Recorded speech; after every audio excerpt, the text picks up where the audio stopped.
Today we're going to be talking to you about remote wireless pen testing, just in a nutshell, and a little bit about what we do. I'm Eric. I'm Matt. And yeah, we hate PowerPoint. We don't make slides, so pretty much it's just going to be a bunch of pictures. The timestamp on this is about 4 minutes ago. It's real. It's real. Not we wrong. tried. So a quick tidbit about us. I work for SecureWorks, so does Matt. We like to do wireless pen testing and all other sorts of pen testing. We got our start at Barracuda way long ago.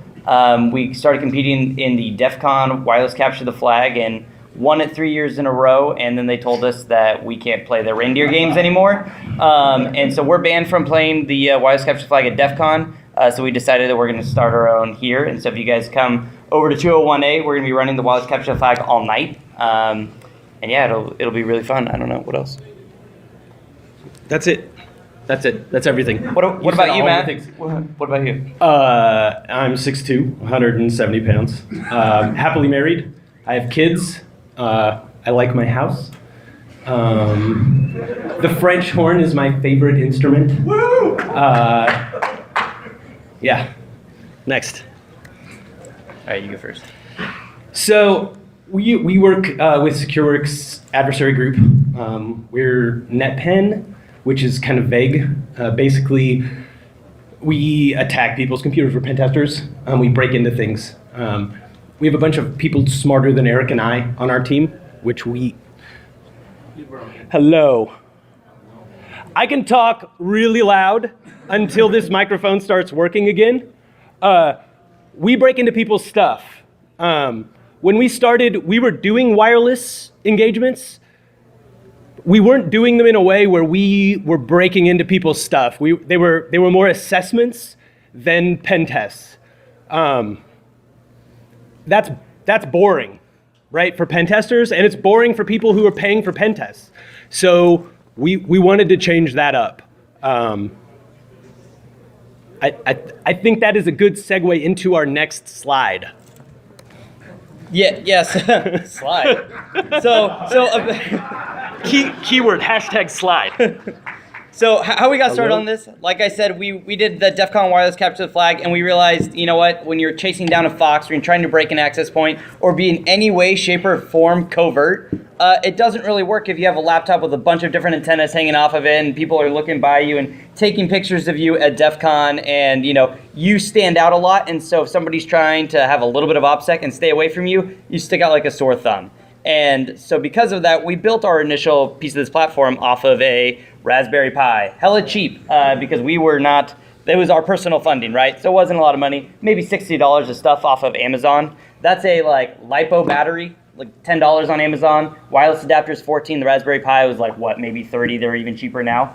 So that's how we started. And basically this was used because we could stick that in our pocket and then run everything off of a terminal client on our phone. And so we were really covert. Everything was nice and quiet. It was super cheap, well within my budget. And so then instead of having a laptop in front of us... Sorry. Nope. So the difference matters there. If you're walking around with a laptop doing a wireless assessment, you're ridiculously obvious. People don't walk around typing on a laptop, right? If you have a Pi in your backpack with a bunch of antennas relatively concealed, and all you need is an SSH client on your phone, you look like every other sheep walking around on their phone.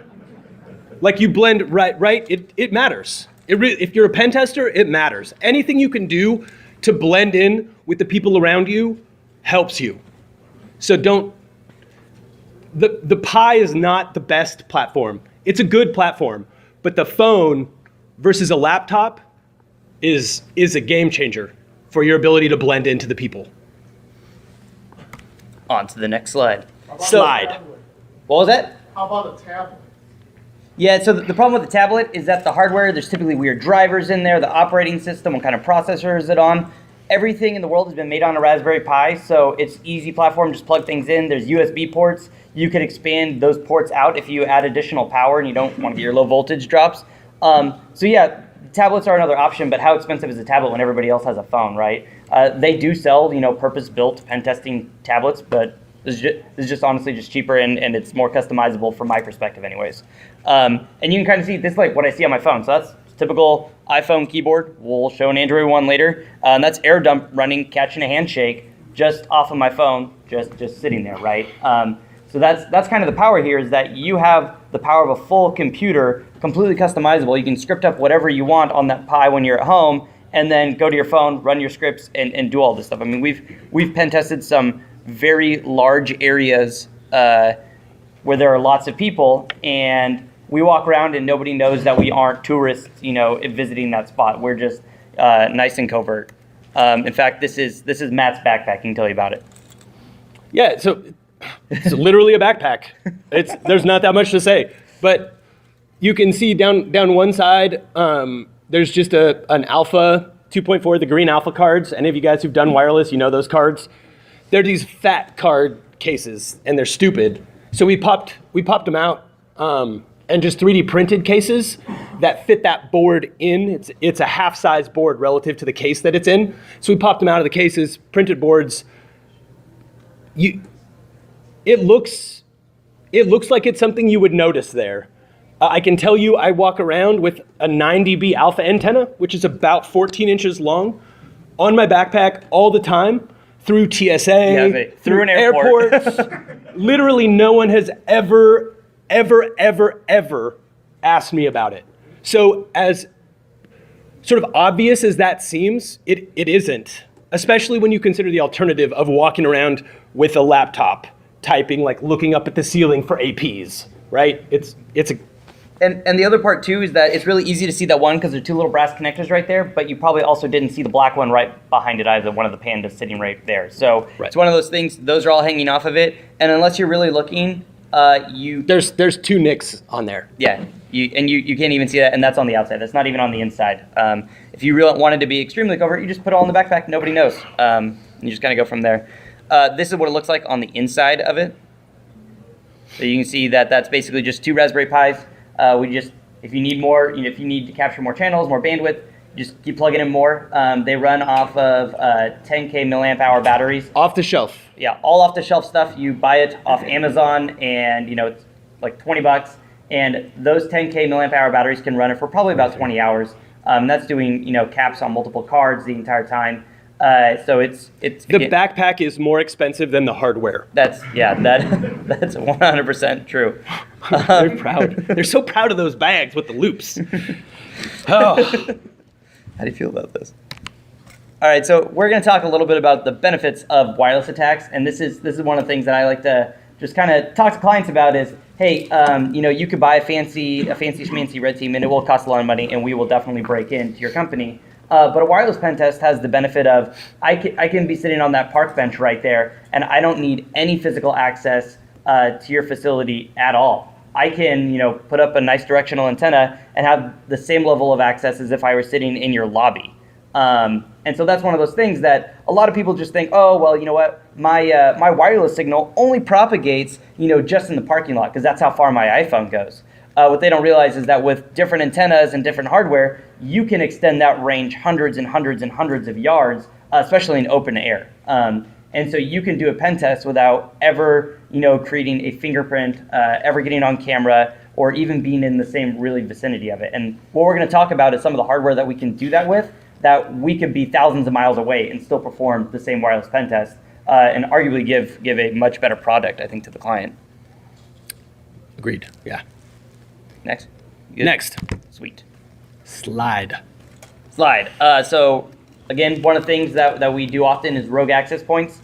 Contrary to popular belief, WPA2, PSK, what probably all of your home access points are running right now, that's actually really secure if you have a good passphrase. Oftentimes we'll catch a handshake for a client, and if it's of any reasonable size, we're probably not going to crack it. And we have multiple dedicated purpose-built devices that basically have 8 1080 Ti Titans that can crack hashes at billions and billions of hashes a second, or can, I don't know, how do you say that better? We don't crack very much WPA2 PSK. What he said. It's not a fast hash to crack. If you have a hard, 12, 15 characters, pseudo-random, like even if they're dictionary words and you substitute appropriately, those are way harder. You're more secure with that than you are with WPA Enterprise, unless you check every single box getting WPA Enterprise right, and your users aren't local admins and can't install certs. PSK is harder. Period. And that's where rogue access points come in, because what I do is I stand up a rogue access point. That's the same name as your Wi-Fi router. It's an open network. I nuke your Wi-Fi so that you can't connect to it. I just de-auth all of your devices from it. You say, whoa, there's a problem with my Wi-Fi. I don't know what's going on. You look on your iPhone and you say, oh, I'm not connected to Wi-Fi. I'm going to connect to the one that has the strongest signal. Guess who has the strongest signal? We do. So you connect to us, and this is a screen of a bunch of people connecting to us, and we serve them up a captive portal, which looks surprisingly like what their prompt is to put in their wireless password. So some of this is like pen tester stuff that we probably take for granted. When you're working on a machine that's wired into your network, there's this concept of a broadcast domain, right? Those are the other machines sharing your locality, right, in a map sense. You're limited in your exposure there, right? Your servers are going to be in a different broadcast domain than your desktops. Wireless is not like that. Everything is your broadcast. The air is your broadcast domain in wireless. So just some context to back this up. Like, these attacks can be perpetrated against anybody using the wireless access points that you connect to. There is no isolation in a broadcast domain. Everybody is just yelling as loud as they can. And we have tools so we can yell, pun intended, because I'm yelling. We can yell really loud, right? I have 2 amp wireless amplifiers. That would put my wireless signal on the top of everyone in this room, probably everyone on this block's list of access points.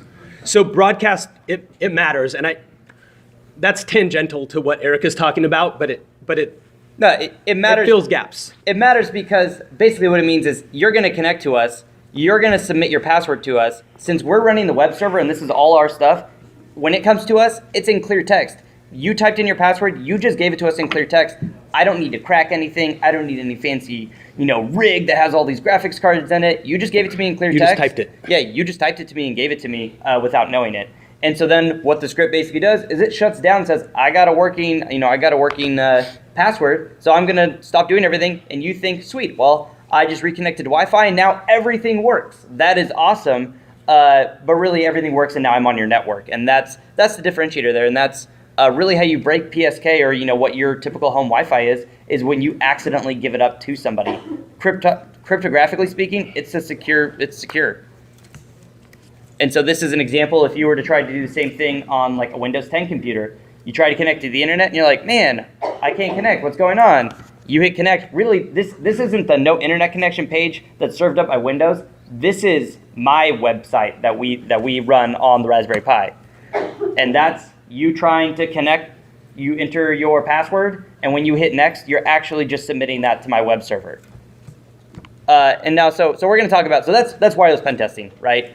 We're going to talk about how we do it remotely and why we did it remotely. And so that's why we really did it for this one. Or like, this is my daughter. She just turned a year old. Wireless pen testing traditionally required that I needed to go on site. I don't like going on site. I have a baby home. I have a wife at home. I want to stay and hang out with them. When Matt said he likes his house, I like my house a lot too, and I want to stay there. That's why we developed this box, which is basically an ammo can with a bunch of stuff. Not basically. It's an ammo can. It's an ammo can with electronics inside, with Raspberry Pis inside. It's that little portable thing that we had, but basically just jammed into there. Not basically. It is jammed into there.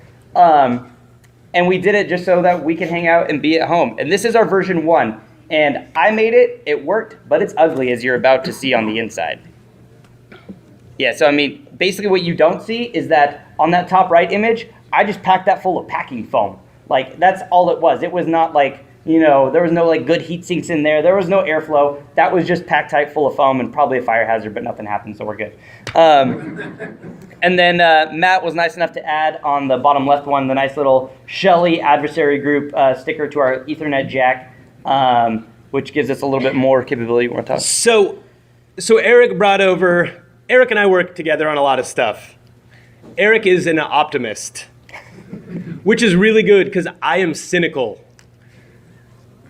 His optimism allows him to take on projects that I know are a stupid waste of time. And then he shows up at my house and is like, look, it works sometimes.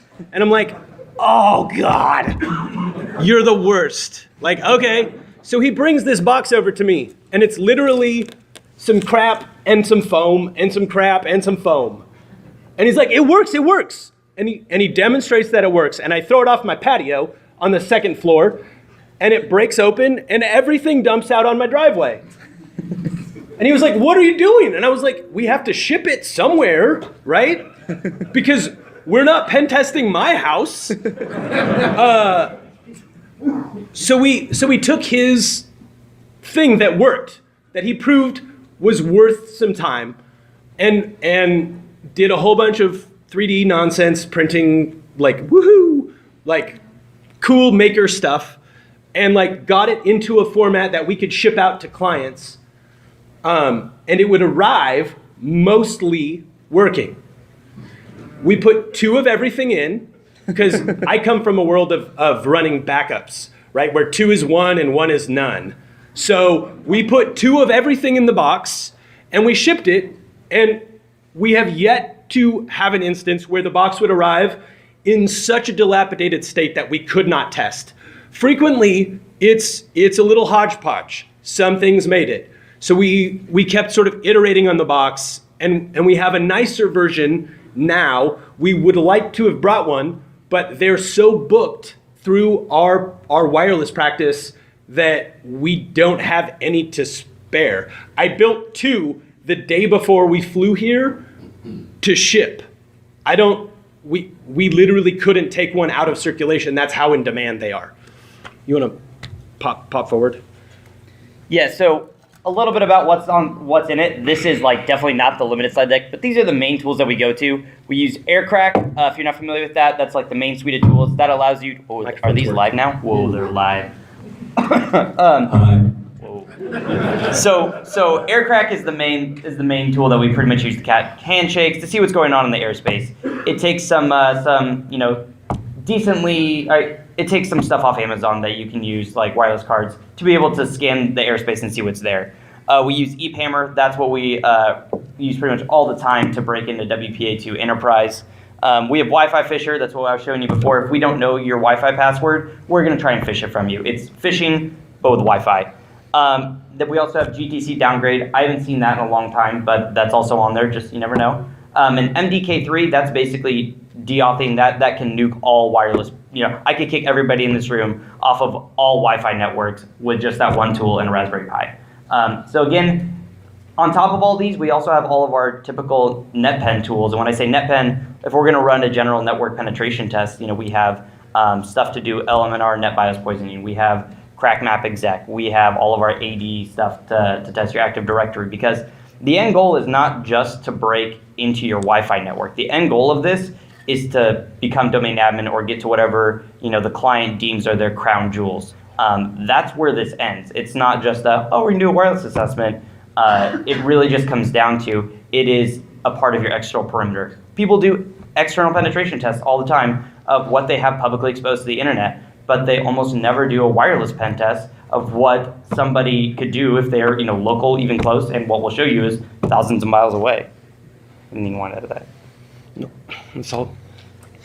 So I'm going to talk a little bit about the version 1 and some of the design considerations. I had some ammo cans laying around, so I used the ammo can. It seemed pretty rugged at the time, so hey, it worked out.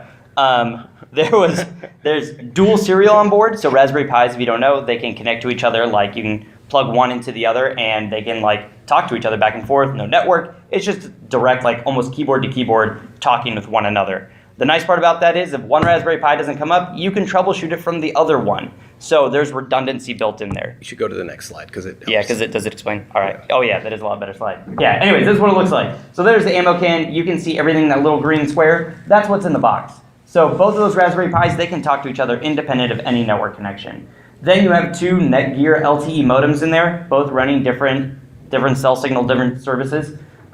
Basically, so if we're in an area where, hey, Verizon is crap, we can't use it, hey, we'll use T-Mobile. T-Mobile's crap, inverse, and we can troubleshoot it. So if something's happening, we can go back through any one of those ways.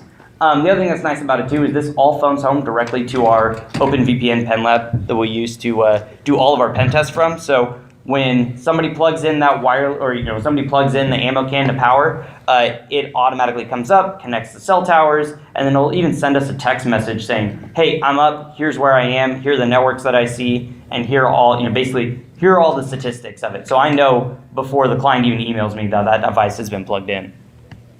So ironically, the ammo cans are the most secure devices on the client's network, and that's thanks to another member of our team who's sitting up here in the green. Yeah. John Miller, where'd he go? Where's the ball? Yeah. That guy. The guy who caught the ball. He does all the magic. Anyway, so that was version 1. That's basically how it's designed, and the base bits of it are a little bit the same, but then Matt made everything really nice for me. Oh, doesn't that make your OCD just feel amazing? Let's just have a moment of silence and we consider the ammo can foam debacle that arrived at my house. It's like, oh, it kind of works. And then we look at that. You can shake it and it doesn't make a sound. You can shake it hard. I throw them off my patio to test them before we ship them. I need a minute. That's okay. We're just going to show another picture of it. They're really good. Yeah, next. Yeah. Oh. Right? So we got rid of the ammo can. It was funny. I just went looking for an appropriately volumed case to ship these in, and I bought a pistol case. It was not my intention. Eric's kind of a gun nut. I'm not really a gun nut, but you couldn't tell from my pick. Like, we went from ammo cans to gun cases. I don't know if it's an upgrade, side grade. We went with black because orange is a little too alarming. And when it sticks out a lot. And when you put all 6 antennas on them, they look nefarious. Yeah, I think we have a picture of the all 6 antennas coming up. We only ship them. Don't take them on an airplane. It'll go bad. There will be searches in places. Sorry. So this slide is out of order, but it's appropriate. That's my phone running ePaymer, which is a WPA2 enterprise certificate attack, where we basically spoof the certificate for the wireless network we're attacking and just scream really, really loud at every APN client, "How about my cert?" Eventually someone accepts it. When they do, they LDAP off, and we have clear text or net NTLM, right? Crackable hashes. It always wins. Like that tool right there, if you do wireless, you should know that tool, and if that's why WPA2 Enterprise is less secure than WPA2 PSK. Just period.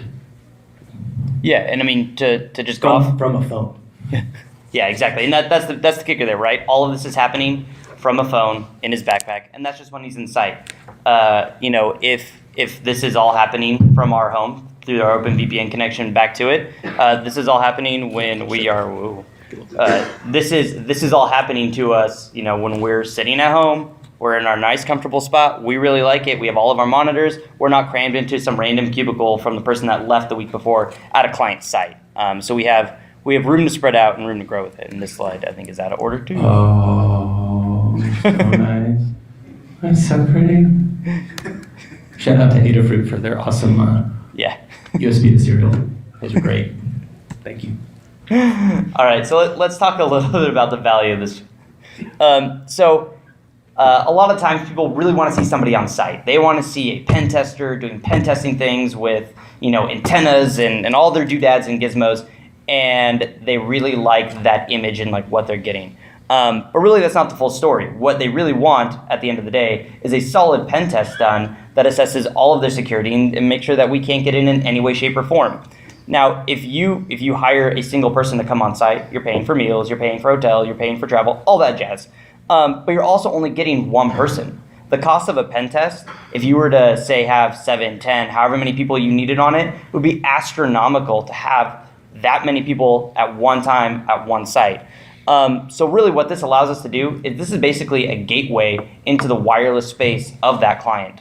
So even though I'll be the primary on a wireless engagement, the second that I break into, say, their main wireless network and I see a web app, I'm going to be calling Jared and say, hey, Jared, can you look at this web application? I don't know anything about web security, but we're on their network. You can hop in the VPN and he can now pen test through the same device. So really what you're doing is opening the floodgates for all of our pen testers, all which have really specialized skill sets. They can all use it at the same time. So you may not be getting one pen tester for 40 hours. You're getting 10 pen testers that do what they're great at for 4 hours at a time.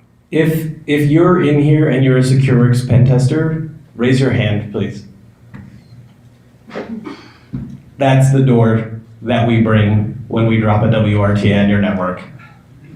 Yeah, all of those guys, including us, are there. And yeah, there's the flexibility. There are times where, for whatever reason, I can't go on site. I can't, fly across the country to go do a pen test. But this will give the flexibility to say, hey, client, we're just going to mail you this box. You plug it into power. Great, scheduling done. We don't have to worry about that. It allows for all of our basically people who even want to learn. So all of our pen testers that are like, hey, we want to get in the wireless. In the wireless standings, how do they do that? Hey, you can just shadow along with somebody. They don't need to come out on site to learn to basically learn the ropes, right? Right, and the upside of that is ridiculous, right? We have 70 or 80 of the biggest nightmares that you've ever met on our team.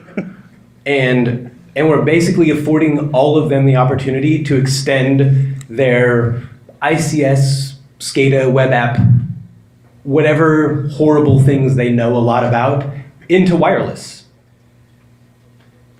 And then you wind up with a bunch of people who are real multi-threat folks, and they don't even have to be at your place to perform your wireless assessment. Like, their knowledge is just parallel to whoever the wireless pen tester is that's working your project.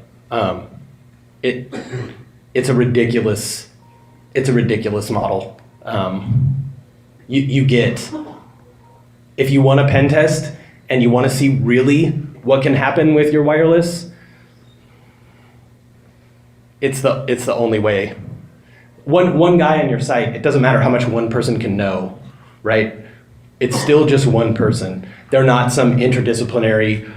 You can't have the same person who has 10 years of developer experience, SCADA, ICS, that one person doesn't bring all of that to you, right? And that was always the trap of wireless pen testing before somebody figured out a way to leverage the group, the hive mind sort of approach to pen testing. It's like, oh, cool, we got into wireless. What's next?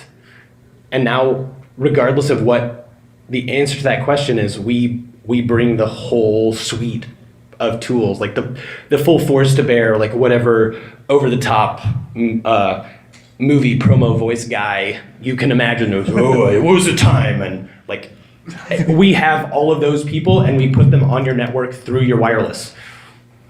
And we've seen it just in the past year of, hey, before wireless pen test, oh, we caught a hash, couldn't crack the hash, bummer. Like, yep, stamp of approval, they're good to go.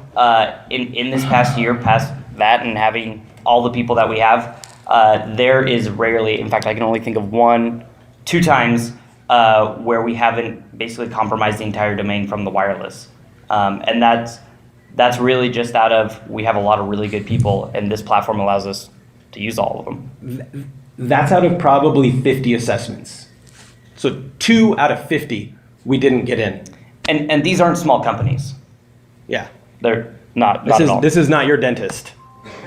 And I think this is like the appropriate portion of this where we go into kind of some story time about. This is the real talk. The slides were just so that CypherCon let us come back next year.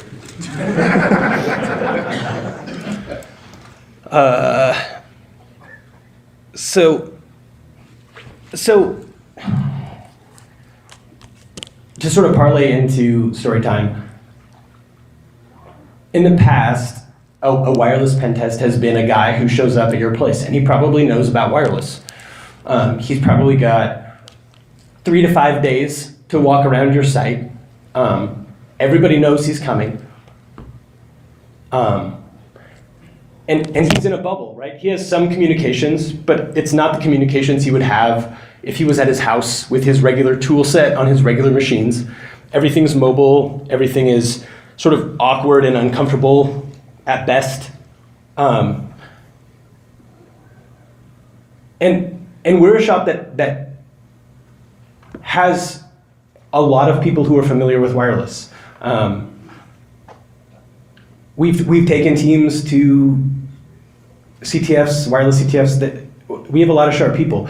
You put one person out on their own, on site, sort of out of their element, and you compound the pen test problem, which is representing what a resource threat has over a year into what a pen tester with limited access has in a week, right? If you're a pen tester, you're familiar with that problem of trying to represent what a nation state might be able to do over the course of several years, where they can find a foothold and sit and watch, versus what a person can do in a week. And there's no way to overcome that, right? There just isn't. I can't sit there and watch all your traffic for a year to figure out your network. Even if I can call you and you can tell me things that you think will help, it's not the same. And really the box that we built that allows us to do things remotely, the remote part is cool, and that's where like you get to drop acronyms, LTE and WPA and all this stuff that sounds neat. But the real game-changing part of that is that we can leverage that to bring a real pen test.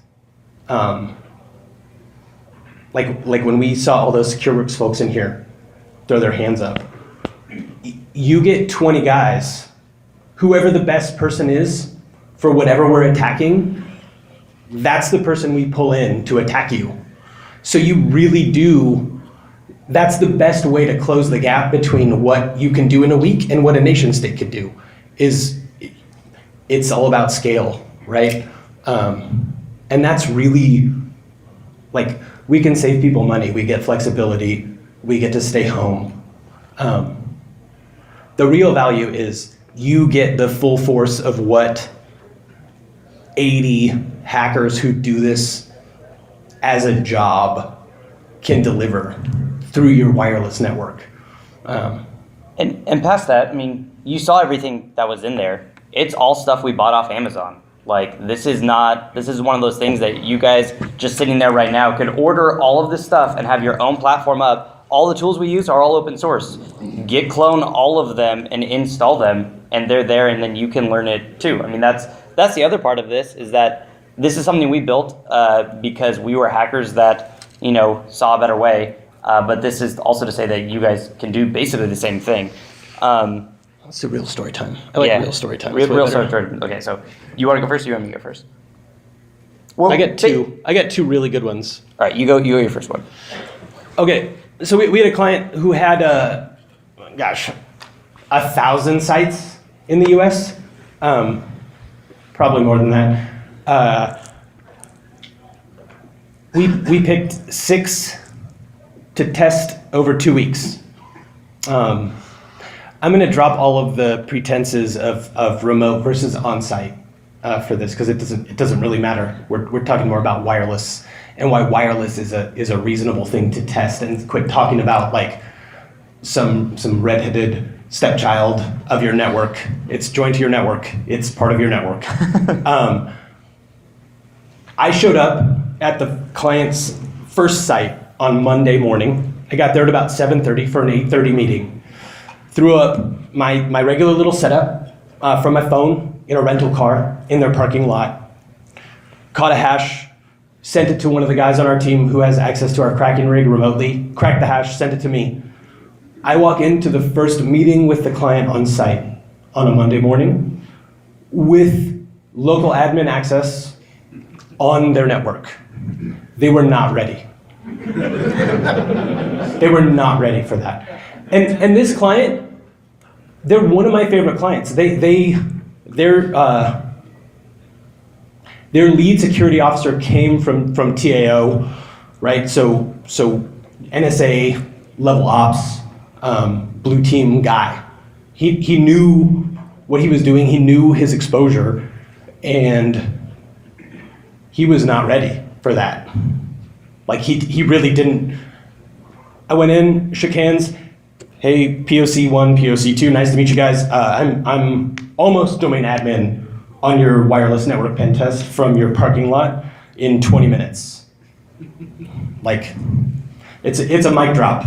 Like, I can't, there's a stand and I appreciate the sound guy, so I'm not gonna do it, but it's a mic drop moment, right? They respond to that exactly how you would think, and they start to think about their wireless network like a real network.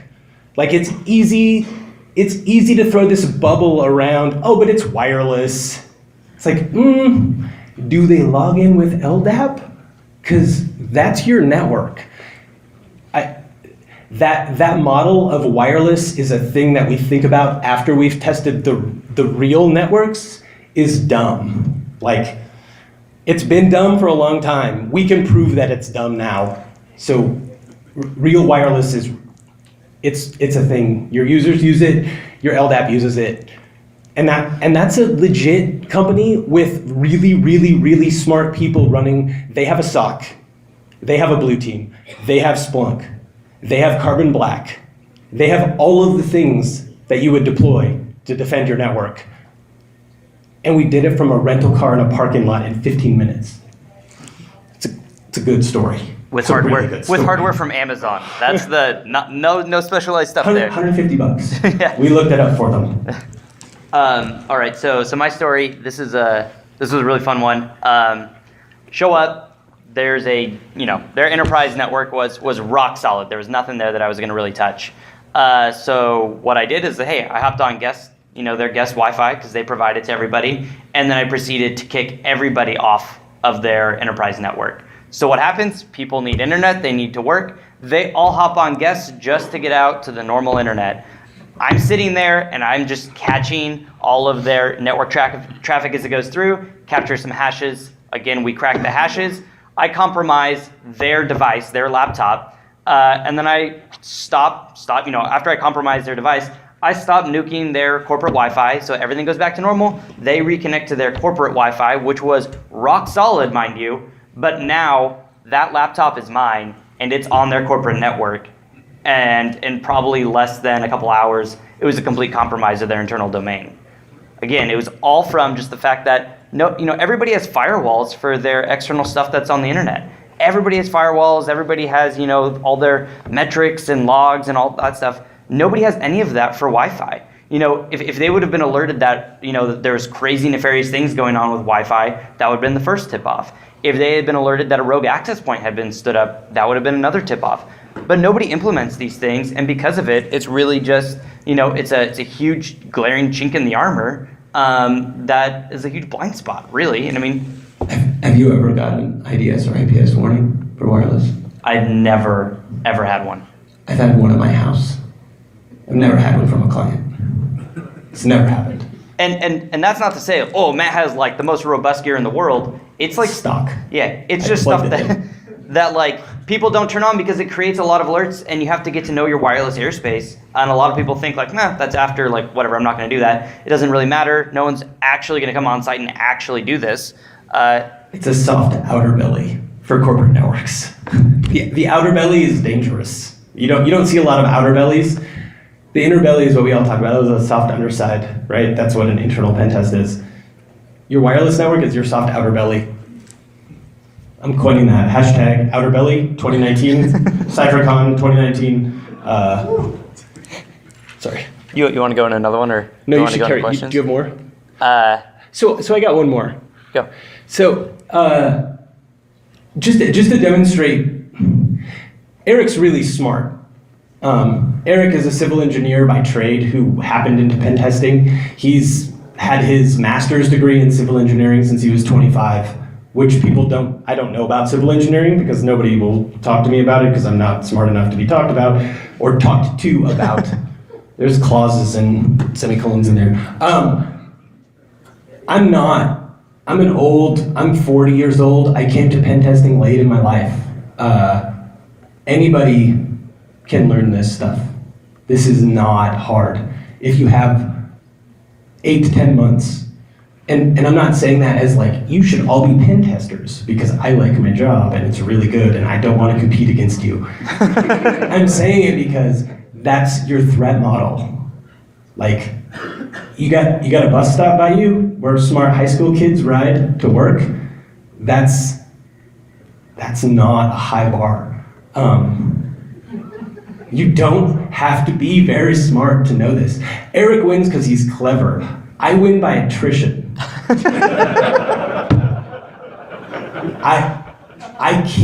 have the OCD. You saw the box. You heard the sounds I made when I look at the box. It's a problem. We land that box on your network, and then we can literally so if you're sitting next to one of the SecureWorks guys who raised their hand, look at them when I say the next name. We can put people like Viet on their network.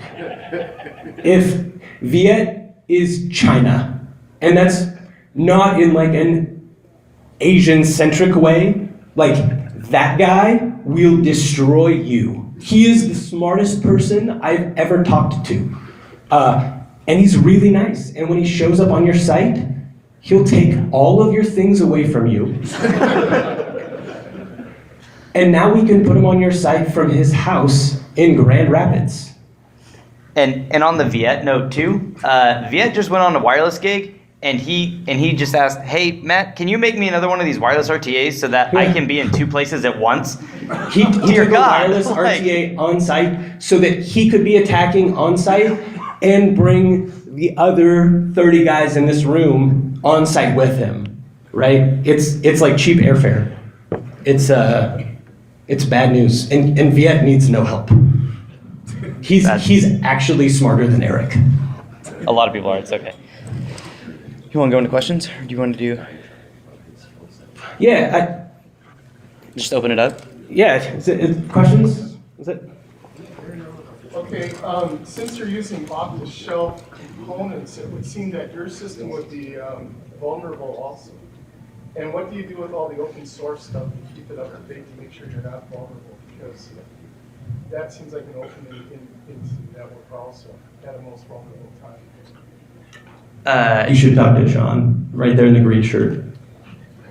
He makes all those problems go away for us. Well, and the other part of that too is that device is completely under our control. We have, we do security practices on it, so we put everything in place. Server-based authentication. You'd have to have our passwords. keys. Yeah, You'd have to get our private SSH keys. And access it from our VPN, and it's going over LTE, so there's multiple layers of encryption just it getting to us. And there's a new one for every client that we have. So if somebody were to just steal it and go home with it, then technically there shouldn't be anything on it at all. Like there's nothing there, and it's unique to even that client. So if the network admin wanted to pull the SD cards out and mount them, great. That's all their own network data anyway. So and that's one of those arguments that kind of works both ways, right? Like the open source thing is always complicated. You're like, oh, it's open source, so people can see the source code. Oh, it's open source, so it's always pen tested. It's one of those. It's all gray, right? It's hard to say. Yeah, you. Oh, yeah, sorry. I have a question. Is heating a problem? Yes. Put your equipment in there, take a tool or whatever. Yeah, so initially we were printing these in PLA. We use a 3D printer for all of the fabrication. PLA has a melting point at about 160 Celsius, which is hotter than the maximum operating temperature of a pie, but close enough that we were getting warp. So we wound up changing the materials that we were using, first to ABS, which is like Lego plastic, the same material they use to print Lego bricks. Still a little soft, and we had some warping issues, so we went to PET, PET Plus, which is like water bottle plastic. Yeah, thank you. Right there. You know what the acronyms mean. That's huge. I have no idea. I just press buttons. But it has a melting temperature, printing temperature of about 220 degrees Celsius. And Eric rightly was initially concerned about fire. We proved that we could not burn a box down because the pies would completely stop functioning way below the point where the materials would catch on fire. That's a real test that we did. I bought some cool stuff to do that test. Thank you, SecureWorks. Yeah. When you talk about the amplifiers you had and the amount of output you were doing, like, Yeah. what's that again? We have they're 2 watt. They even sell 4-watt injectors on Amazon. Jesus. Power inject don't. Yeah, That's a fire. If you turn that on, it's gonna get hot. It's gonna draw a lot of power, and people might knock on your door. The 2 watts will nuke everything. Is there like a legality issue with that? Yes. Yeah, absolutely. 100%. Like you sign something on that when you do it? No comment. I want to get it on recording here. We can talk after the talk. Win back. Version 2, how much to build it? That is a great question. Gosh, Yeah, we're just like doing the mental math. $500 in 30 years. You know the plumber joke? Just say the plumber joke. The plumber, so plumber shows up at your house. He's like, oh, I got a leak. Cool, let's see. He looks at it. He does some stuff. You don't understand what he's doing. It seems like magic. He has your leak fixed in 20 minutes, and he walks out, and he gives you a bill for $300. You're like, $300 for 20 minutes? And he says, 20 minutes in 46 years. So I totally get your question, and I would be happy to talk to you outside of the amplified talk that we're having here. It's affordable, but it's work. So, Have a follow-up? yeah. So earlier you also had said that each of your clients gets their own respective box. Yes. So for what duration do they have that box? Do they just permanently have it? And if No. they don't permanently have it, like, what do you do with it after? No, they have to ship them back, and then we wrote a bunch of scripts up to shred everything so that when they ship them back, the boxes won't boot again. That they just destroyed, yeah, before they ship back. That was a thing that we didn't add till later. Oh, the elder gentleman in the center. I have a question. So earlier you were talking about going through TSA with wireless gear. Have you ever shut down an airport? That's the best question. I'm gonna let Eric answer this one, and I'm gonna move over here. Don't take Cheap lipo batteries. Don't take lipo batteries that don't have a case on them to an airport. Why? Because if you as much look at them Just the start at the wrong beginning. way. Just start at the beginning. So if you Google Orlando. Oh, okay. Well, here now. Okay. So we're doxing Eric now. All right. So, no, thank you. Michael was my boss at the time of this incident. I had a LiPo battery in my backpack. We had just come back from an engagement in Orlando International Airport, and something happened to that battery. It malfunctioned. I don't know. It wasn't plugged into It anything. was super cheap. It wasn't. It was $7. How about you batteries? Yeah. Anyways, so it started smoking when I was in line for TSA. And so like that's bad enough. And so I knew what was happening. It was like, oh, the battery's venting. So I grabbed some TSA agent. I'm like, hey, battery's venting. Like, let's go outside. Left my backpack there, which let some residual steam coming out of it. So people in line just No, that wasn't steam. That was smoke. That was factory smoke. God. And so People scattered. everybody scattered, knocked over some of the, like the line dividing pylons, which sounded apparently like gunshots. So TSA They landed airplanes that were flying in the air. and the TSA agent thought he heard gunfire and said shots fired over the radio. Yeah, so everybody scattered. That was my backpack. Yeah. That was awesome. Everybody ran. People ran through security the opposite way into all the gates. And so what they had to do is they couldn't be sure that those planes that were in air didn't have people that had jumped through security. And so they had to turn those planes around, because maybe I was creating a diversion. That's what they were thinking, which is reasonable, right? And so they turned those planes around, canceled all the other flights. And then they had to flush everybody that had already gone through security back out and around through security again. So if you think you've seen TSA at its worst, that was its worst. Was everybody going back that had already gone through. That was the best of the story time, by the way. That was. Hey, so real quick, these guys are doing the wireless ETF. We are also helping do part of the Capture the Con. We have some challenge coins. So if you win wireless ETF, win Capture Con, we got some challenge coins for you. Yes. So everybody come play Wireless Capture the Flag. If you don't have gear, don't worry. We have gear that you can borrow, and we will teach you things. If you can turn on a laptop, you can play our Wireless Capture the Flag. In fact, I think there are actually a couple of wireless foxes in this room, too. So, what? Hey, we just finished the slides.